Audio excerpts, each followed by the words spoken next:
Hey everybody, it's Matt Aguilar here on the latest edition of Old Scribes with my partner in crime, George Willis. George, how's it going? Hello, everybody. Going well, Matt. Expecting a great show today. Yeah, well, there's very few people that we ask back twice, and it'll probably be 3 or 4 or 5 times. Wow. Bill, very welcome honored. to the show, Mr. The former editor of Ringside Seat and ring writer and great writer. Bill, welcome. Thank you very much, Matt. Good to see you. Good to see you again, George. I feel quite honored to be asked back. Yeah. Matt? Yeah. So one of the things I wanted to talk about is this, this boxing league that could potentially be, it's hard to tell where it's at right now, that Turkey Al-Sheikh is creating. And as a result of this boxing league, apparently the Ali Act, which was created to protect fighters and have state commissions authorize fights. There's some talk of potentially abolishing that act, or this boxing league potentially abolishing it. So, what Bill, what do you think about in terms of this Ali Act? It was and George, it was created in 2000. As I said, protect the fighters and make sure that managers and promoters are at one and the same. And how effective do you guys think it's been over the last 25 years? You can go, George. You can go first if you like. Okay. Well, that, really hard to gauge. I mean, something is better than nothing. That's for sure in boxing. And I think it's at least brought in some sort of regulatory rules to the sport that have to be followed between the management and being a promoter, and you can't be both, and things of that nature. And as far as seeing your contracts and knowing what kind of money that's supposedly coming to you, a lot of fighters don't actually pursue that as probably as much as they should. So, like I said, something is better than nothing, and I think the Ali Act has been a positive thing. Of course, there's a lot of issues in boxing that could be improved, but I think you would hate to see the Ali Act abolished. I think you would want maybe amendments to it that would improve it and strengthen it and give it some teeth. But when you talk about eliminating it, now what are you going to put in place of it? And I'm always skeptical about who's behind those types of things and what their true motives are, because, in boxing, you don't always get to see what the true motives are initially when things start out. So, what's this all about? Are you trying to do something for the fighters, or are you trying to skip some rules and regulations that you don't really want to follow and have sort of an open mat that you can do whatever you want to? And I don't think that's in the best interest of anyone. Yeah, those are all good points, George. The first thing I thought of when I think about this, and if somehow that act was abolished or defanged, as if it had any fangs, is, are fighters any better off today than they were before the act? I don't think so. I think it was Lou DiBella who just tweeted a short time ago that boxing's middle class is disappearing, because we have a few guys at the top making all the money, and the guys at the bottom making probably less money than ever. So in that respect, I don't think things have improved for boxers materially over the last 25 years since the Ali Reform Act was enacted. And we still see the same shit from the organizations, and the corrupt nature of the sport hasn't changed, right? We still see terrible decisions and influenced by the alphabet organizations in selection of judges and outcomes.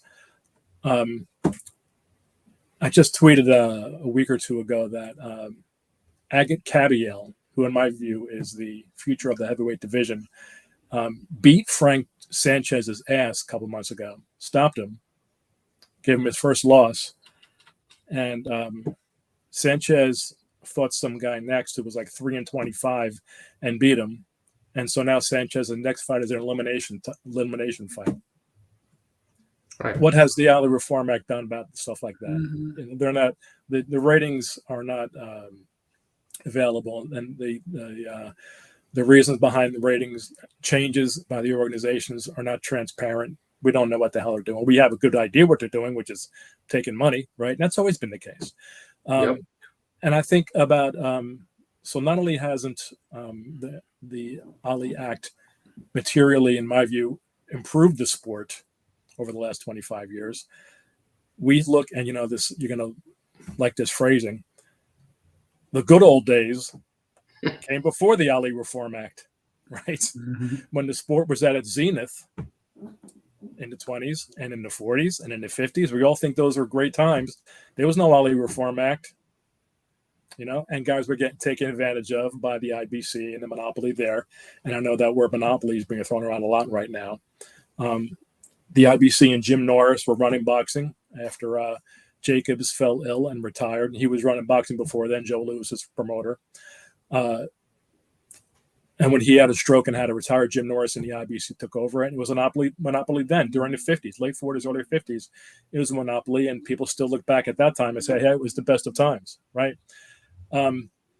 So if the Ali Act hasn't improved things a great deal, and if things were better, which everybody seems to believe, before year 2000, I don't know if we're losing anything, right? I watched a podcast at your suggestion for the show, Matt, between two guys, and I don't watch boxing podcasts at all, except for this one.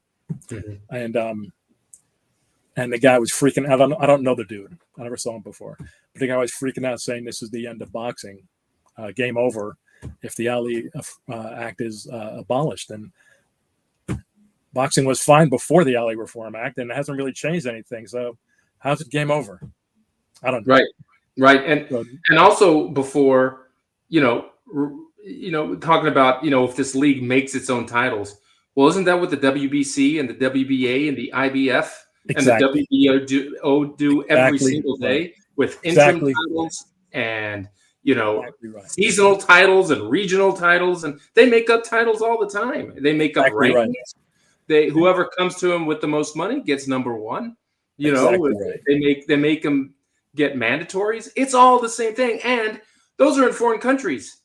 We can't regulate them. Does the Ali Act have any jurisdiction over internationally? No. Internationally, no, it doesn't. Right. So it hardly has any jurisdiction nationally. Yeah. Well, it's just not. It's not enforced. Tom Hauser wrote a great piece about that at ESPN some years ago. I want to say around 2007, 2008. That it's not enforced anywhere. Nobody's doing anything with it, and that's just boxing. And that's one of boxing's charms, and one of boxing's ills. Boxing's ills. It's still the Wild West of sports. Yep. You can either like it, that it is, I do, or dislike it, I do also. But that's the way it is. So everybody can say this isn't the rule book, and then everybody says you don't care about the rule book. This boxing, go do what you're going to do. Yeah, but I go back to what I originally say. Now, why, if it's not doing this and it's not doing that and it's not being accomplishing this, why does it necessarily need to be abolished? Everybody is going business as usual. I mean, if you abolish it as opposed to try in some manner, whether it's through, federal legislation, of course, that's probably a long shot, to amend it and give it some teeth, then maybe you have something. But if you just simply abolish it, then it's just the wild, wild west again, even to a larger scale. Well, here's what I think is, and again, I'm basing much of this on a video of that podcast that I recommended, Matt. And who's this guy, Ari Fleischman? Is that his name? Or this businessman who wants to take over boxing with Dana? Yeah. Ari something. Some rich douchebag. I don't know. Yeah. Either way, the way he phrased the Ali Act, I think that was the first time he's ever said the words together in a sentence. Probably has no idea what it's about, and thought that was like a cool buzzword thing to say. We're going to get rid of the Ali Act. He probably doesn't even know what the hell it is. Right. Yeah. He didn't look like he had a clue what it was. So yeah. I think that's all subterfuge and bullshit, and that we shouldn't even worry about it. Mhm. And maybe for me at least, the bigger question is, do we even need it? Because boxing is just going to operate the way it always has, right? Yeah. And it's just here's a good example of kind of what you were saying before, Matt, about the organization saying everybody's going to do what they want. Last weekend there was a pretty good fight on DAZN between a couple of Brits, Liam something and another guy. It's terrible. I don't even know the names. These Brits, they all look alike. But and Liam dude got knocked out, and all of a sudden the guy was thrilled because he's now the IBO champion, right? Right. And whenever another organization pops up, my instinct is always to tell everybody, and I think I've tried this once or twice in the past, but it never works. Journalists, don't mention them. Don't even mention them. Don't say their name out loud. But these guys know that if they just hang in there long enough, Yep. they're going to start getting recognition because the fighters like a title attached to their name. They like a belt. They like to say, I'm a champion. And so if an organization that gets no respect for 15 years, like the IBO, just hangs in there long enough, eventually some fighter who's good is going to win that title and give them credibility. And now, for the first time, I'm hearing again, oh, he's now the IBO champion. Like that means anything. Mhm. It doesn't, but it will now. It's Mhm. going to going forward. So there's a Wild West now. It doesn't matter. Everybody's, you know, and we've all talked about this before. So this doesn't talk about a league and the Ali Act going away and abolishing this. That's all bullshit to me. And I wouldn't consider any of it serious talk. Yeah, I think you have to give the IBO credit, though. I mean, they've had a way of attaching themselves to like the best champion. Like, you know, Vladimir would have the WBC and he'd have the IBO, and then the next guy would have, you know, the WBC and the IBO. You know, the WBC, the IBF, and the IBO. They were never like stand alone. Yeah. You know, it's like social media. Right. I'm just going to connect myself to you. Maybe that gives me credibility. But That's right. Would that be always in the ring, IBO. The WHT belt, which is we're here too? Exactly right. You know, we laugh at him in the beginning, but once Joe Calzaghe won the WBO belt, game over, right? Yep. Suddenly he was the greatest British champion ever. Yep. And I know the WBO was around a long time before that, but they were still like, you can still make fun of him. When I was at the ring, we didn't recognize the WBO. Yep. And we still didn't, even after Calzaghe won that title. But if you look at him now in the books, he's a WBO champ for 111 years or whatever it is, right? And you know what, Bill, as a result of that too, and it just tells you, you know, of the times, you know, how respected the ring was back then, is that you guys didn't recognize the WBO, and therefore nobody really recognized the WBO, right? It's kind of set a tone because you guys called bullshit on it, and to this day, you know, we look back at that era. We don't really think of the WBO family title. Leonard and Hearns fought in '89, and Hearns had the WBO title, and no one even remembers that. Is that right? See, I didn't remember it. Yep. And really, that was Nigel Collins' call, and maybe Steve Farhart at the time too. But now they're entrenched, and the IBO will be entrenched, right? Right. And even at that time, if you think about it, the guys who the generation came before would be like WBA and IBF. What the hell is that? Mm-hmm. You know, they just at some point you just say it's too many, it's too much. We're not recognizing any more friggin' belts, which is what those guys did. You know, right? Which is why a league. You know, I mean, I don't know that a league would be necessarily a bad thing. It would have some structure and order, and maybe the top guys would actually fight each other. You know, in a tournament or a playoff scenario. You know, where other sports have. Boxing's the only sport where it dictates what the fans want to see, rather than the fans dictating what they want to see. You know, like you have a system in NFL where there's, you know, the wild card round, and there's divisional playoffs, and there's conference championships, and there's the Super Bowl, right? Mm-hmm. In boxing, there's none of that. It's like, oh, we're going to pluck Canelo Alvarez, who is a super middleweight today, and then he's going to fight a guy who 4 years ago was a lightweight. You know, like we're just going to match them because they have two names and it looks good on a poster, right? There's no rhyme or reason to any of this other than they're big names and they're going to make money. Yeah, there was no public outcry for that fight, right? It wasn't even on anybody's mind. You know, Right. I mean, it wasn't. Yeah. It was conjured up, you know, out of Canelo not wanting to fight David Benavidez and Terrence Crawford being ambitious and wanting to tackle the best possible opponent he could. Well, also Crawford, in my view, not wanting to fight Boots Ennis, right? That's the way I look at it too. You can shit talk Canelo for that, but Crawford's a welterweight, and everybody's screaming about how great Boots Ennis is. You're a welterweight, man. Yeah, right? It's valid. Let him fight Boots Ennis. Very valid. But there is not the outcry for that fight as there was for Canelo or the demand rather. For I agree. Canelo and Benavidez, which he's just kind of shamelessly just, you know, oh, you're going to super middleweight. Well, I'm going to light heavyweight. Oh, you're coming to light heavyweight. I'm going to go to super. You know, it's obvious. It'll be interesting. Yeah, it'll be interesting how the promotion is received. You know, it's even as late as Pacquiao Mayweather was. You know, there's still a lot of buzz around that fight. Sure. It'll be interesting to see what Crawford and Canelo do with so much else going on in the sports world, you know, nowadays with other interests and things going on. It'll be football season, and I don't know where they're going to have the fight or when they're going to have the fight and all that crap, you know. And it's already sort of has a different kind of feel about it because, you know, you feel it's strange. It's not, it's, you know, like you're talking about, it's not this anticipation of, oh, finally the fight's here. It's sort of like, oh, the fight's here? Okay. You know? This will be interesting. Right. Maybe this won't suck. Yeah. There was a much bigger outcry for Crawford and Spence, right? We were all dying for that fight. Yep. And with Canelo and Crawford, you know, it's so unstable. There's no date. Oh, there is a date, but it's switched. It switched from a Friday to a Saturday. Then now there's no location. And then now Dana White is apparently out. They're going with someone else. So, you know, it just seems like what's going on. I mean, here it is May. This is a September fight, and it doesn't seem like it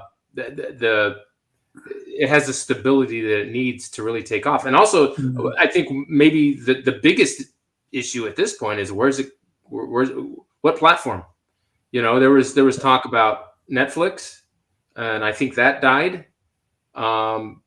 You know, is it going to be easily accessible, or is it just going to be regular old pay-per-view again? If it's regular old pay-per-view, they better promote the hell out of it because, you know, it may not be as popular as they want it to be. Yeah, it's got a ride on Canelo too because Canelo's still the cash cow. Of boxing, right? Crawford decidedly is not, right? Unless the fight's in Omaha. So put it in Omaha. That's cool. That'll work for me. But I was a proponent of putting it here in Chicago. You know, it's in the Midwest. You know, you get the Omaha crowd, and it's, you know, got a 21% Mexican American population in Chicago. I mean, it's, you know, it seems like a perfect place. You know, that should work. Yeah, they got limitless money, so that's right. To me, though, in the end, it's just an interesting fight, but that's all. It's just interesting because of the weight difference. Right. Really, and that's really it.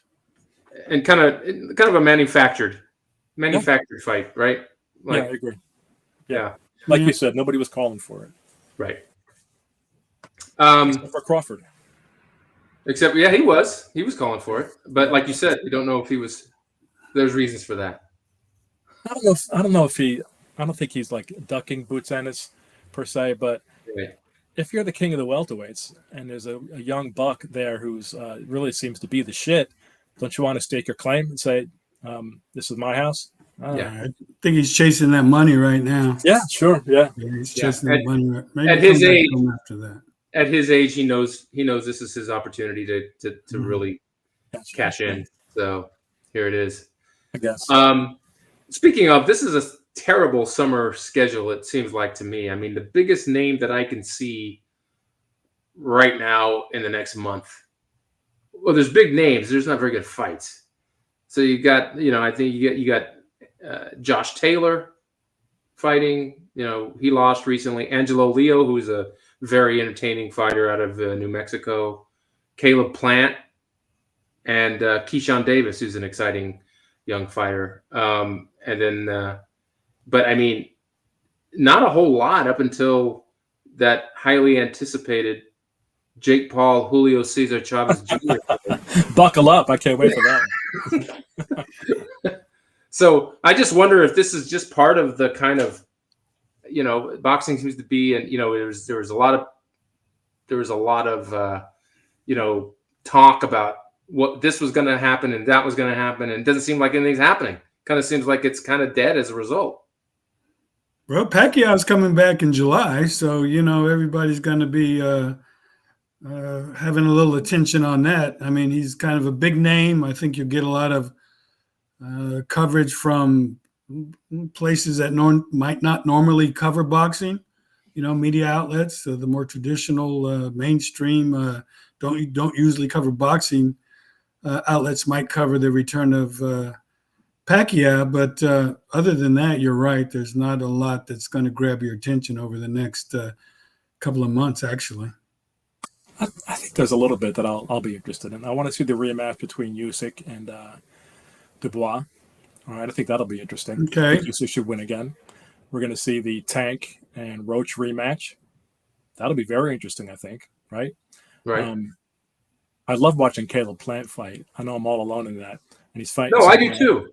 Do you really? I think he's an exciting fighter. Yeah, he is. He brings it every time. He is slick, man. There aren't many guys who are as slick as Caleb Plant. He's got some deficiencies that are going to hurt him and have hurt him in bigger fights against Canelo and Benavidez. He doesn't punch hard enough, and he fades late. But man, can that guy box? Mm-hmm. He's going to only lose to the very top guys. I don't care who he's fighting. I watch that guy fight. He is like I'm going to get some shit for this. He's almost a James Toney level pure boxer. The stuff he does in the ring are things that nobody else does. That's I high haven't level. seen anybody do since Toney. And you could say Mayweather, of course, and Mayweather is on a plane of his own, of course, right? But there are certain moves that Plant does that I haven't seen anybody do, including Mayweather since James Toney. I love watching Caleb Plant fight. Interesting. He's not going to beat the top guys, but man, he's fun to watch fight. Oh, wow. That's high praise. Yeah, I love watching him fight. I know a lot of people find him annoying too, which is separate. You got to separate the art from the artist, right? But I think there are a couple. So we got Tank and Roach rematch. We got the Usyk Dubois rematch. But those are later in the summer, though. I mean, Yeah, over the next month, maybe a little more up until after 4th of July. There's just there's just not a whole lot. Nakatani fights. He's a good young, exciting fighter who's handled by Rudy Hernandez over in LA. I think that's on like June 8th. But then, yeah, you're right, Bill, that the summer, yeah. Yeah. I think Bam Rodriguez is fighting over the summer also. Right. So later in the summer. So until then, we're just hitting a lull. And you know what? Boxing goes through that all the time. We hit a couple of months where it's just shit, and then it gets hot again, and then crappy, and then hot again. It's the way it goes. So, in the meantime, I'm sure there'll be some fights from Great Britain on DAZN for IBO titles and such that we can interim. We can use to buy the time. Yeah. Interim IBO summer titles. Emeritus, right? Exactly. Emeritus. But I'm glad George mentioned. I'm sorry. Go ahead, man. No, go ahead, Bill. I'm glad George mentioned the Manny Pacquiao comeback. Yeah, that's what I'm talking about.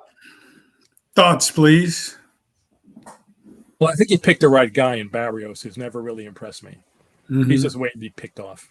He's too inconsistent. He's not that guy. He's not that guy. But the other thing that strikes me is that is shocking is that it took Pacquiao this long. I expected this to happen a long time ago. And it never, ever surprised. And Tyson Fury's coming back too. I don't know if you saw that he's in the gym training. Okay. It never surprises me when these guys come back. Never. And I've written about this a lot of times.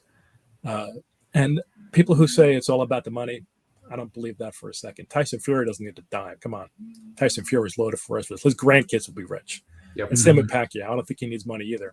These guys, it's their identity, right? It's everything good that's happened to them in their life happened to them because of boxing. The best moments in their life happened when they were boxing or right after. You can't just walk away from that. It never takes. Almost never takes. I'm still surprised Bernard Hopkins stayed away. I'm surprised Lennox Lewis stayed away. He was 60 years old by the time he left. Exactly right. But Lewis was over the hill too. But Lewis still could have beaten some guys. Most guys, most fighters, any good ones need a really bad beating or several to be convinced. Yeah, that's true. That's true. And I was a shitty little amateur in Jersey. And quitting boxing finally was the hardest thing I ever had to do. It took a decade. And I was nothing, right? I don't know how these world champions do it. Think about being the best in the world at something, right? Right. Yeah. And the money, and the fame, and the adoration, and the money. But really, you've been doing it all your life where you wouldn't be that good at it, right? Oh, we forgot that Deontay Wilder also is coming back. We forgot. Yes, he is. How do you just walk away from it? Yeah, I could never. And they'd have to carry me out in order. And boxing is one of the few sports, if maybe not the only sport, that you can make the decision to come back yourself. Yeah. If you're a basketball player, usually that decision's made for you. Right. Football player, any kind of team sport person, there's usually a manager or somebody saying, well, we think you're done, Right. Yeah. And if you can't find a job, you can't find a job. Boxers, they can usually milk out 2 or 3 more fights past their prime and past the time maybe they should have quit. But, there's always that one more comeback. Like when I was doing the Bite Fight book, I was talking to Holyfield's manager, and he was telling me, Thomas. He said, maybe it was Vander told him, when you get 50 and you're fighting like that, you can have one great night, but they just don't come as often. You know what? Right. So boxing's a tough sport to finish second in, though, Absolutely. The other thing is that separates it from a team sport like that you talked about, George, is that there's always somebody you can beat. There's somebody that you can beat, right? Maybe you're not a top guy, but who's a heavyweight that retired in the last 10 years? I don't know. Evander, right? Evander Holyfield can come back tonight and beat somebody. Nobody good, okay? But he can beat some top 30 guy. There's always somebody you can beat. Yeah. And as long as there's somebody that you can beat, Roy Jones could beat somebody tonight. Yeah. Right? Nobody you've heard of, but he could beat somebody. Yeah. And it's that experience of beating somebody that's so addictive. Right. I don't know how these guys ever walk away. Yeah, it's that thrill, the thrill of victory, right? Thrill is the crowd cheering for you. You kind of go back to your living room and your couch and your TV, and it's like, I used to be somebody, right? Right, exactly. It's the contender. For Pacquiao, George or Bill, I don't know if you guys covered his last fight against Ugas. That was in 2021. I did, and I honestly believe that I don't think he looked bad. I think he had been training for Errol Spence, and Ugas was his replacement after Spence fell out with, I can't remember what injury. And I think that's really what affected his performance as much as age or anything else. To me, he looked as fast as he always did. This was 4 years ago. So I don't necessarily think a lot of people are like, oh, he shouldn't be coming back. I think Manny kept himself in good shape between fights. He wasn't one of those Duran-like guys that, ballooned up in weight, and that can end careers just in and of itself.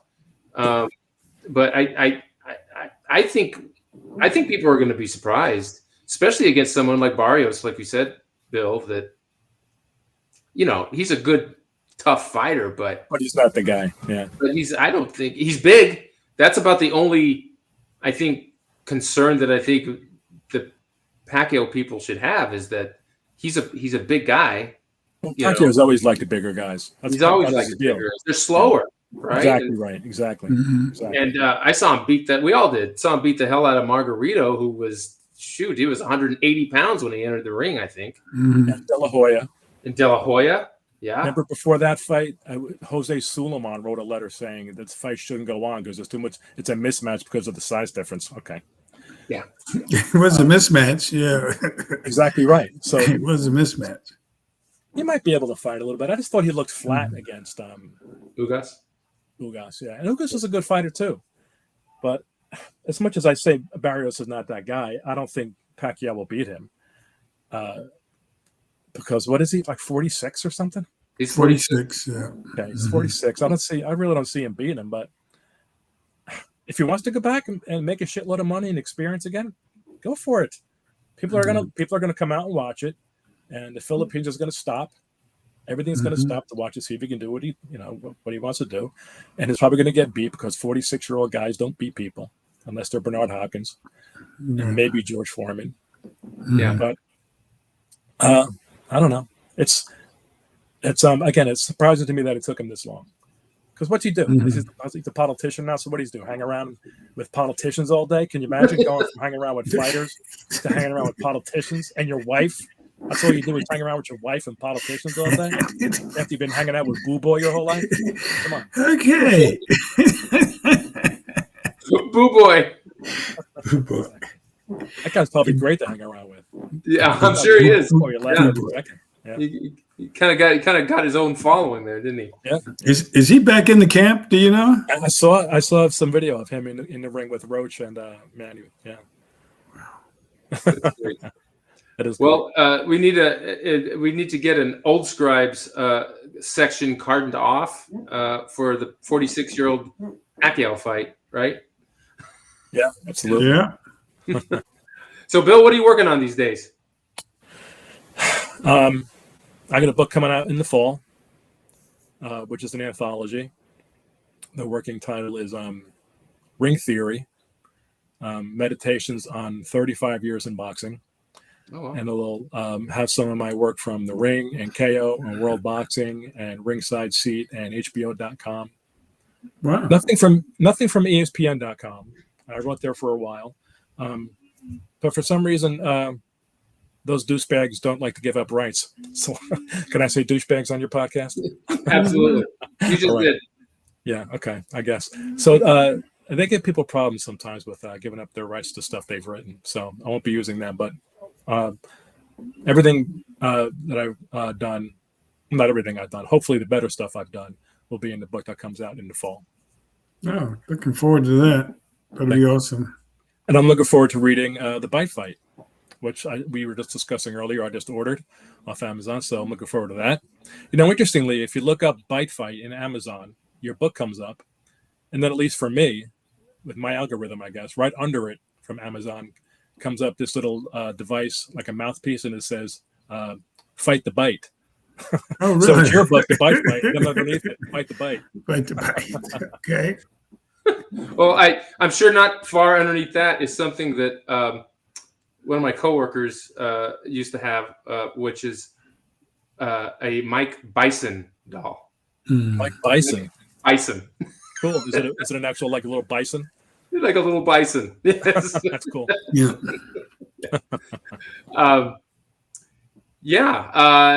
Were you there, Bill, for the Bite Fight?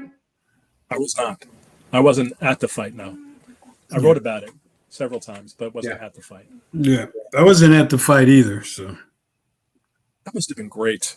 I actually was. I actually was there. Were you really? On television? You were there? Yeah. Oh, yeah. How great was that, Matt, when that ended? I was in the auxiliary portion, which is the crowd, right? And I don't know how anybody expected anyone to write anything in the auxiliary section, but it was really one of the scariest moments because that crowd was moments away from erupting into a full-scale riot. Mm-hmm. Because it was already happening around the ring. There was people being tossed out of the ring physically. There was people going over the ropes like WWE, and you could kind of see like waves. It was starting to kind of go upward in the arena, and people were angry, because they paid top dollar to go see this great fight, and it ended in a DQ. And from the stands, you couldn't really quite tell what happened, right? Oh, really? Okay. The I can screen, see that, yeah. The screen was, weren't the screens that we have today. They had a big screen up, but it wasn't what we have now, a little fuzzy. So it was only like word of mouth kind of started circling the arena that he bit him. And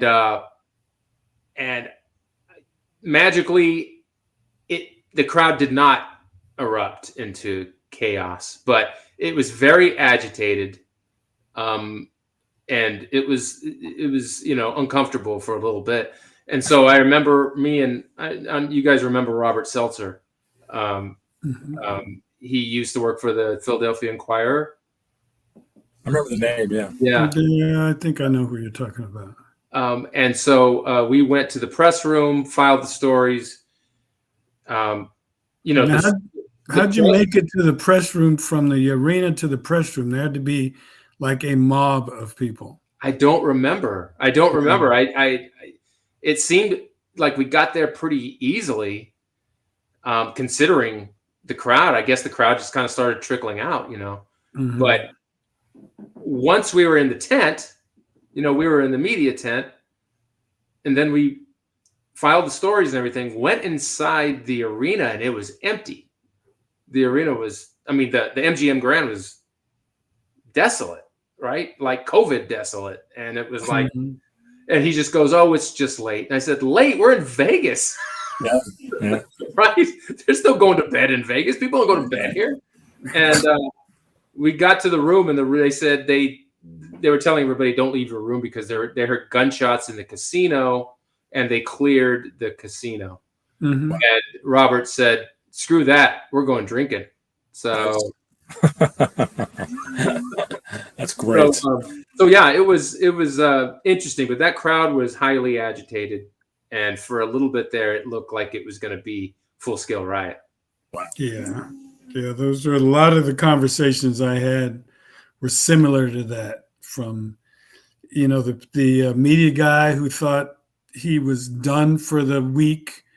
Everything was settled. The fight was about to go off, and he had accomplished all he had done as far as the media operations and things of that nature.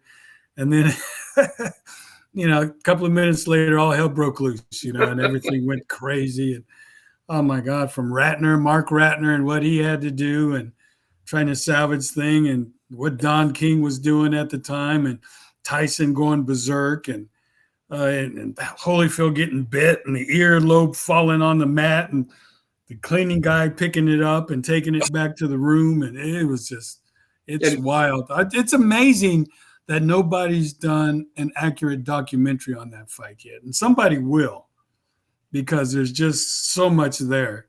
There you go, George. Get in there. Yeah. You've done the book. You got to put it together, man. Yeah. Now, my question is, did eBay exist at that time? Was eBay a thing there? Was what? Was eBay around at that time? The online site? Yeah. Probably.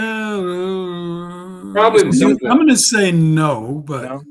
That's a shame, because can you imagine how much, if that cleaning guy took that piece of ear and put it on eBay? Oh, yeah. How much you would have gotten for Evander Holyfield's cartilage?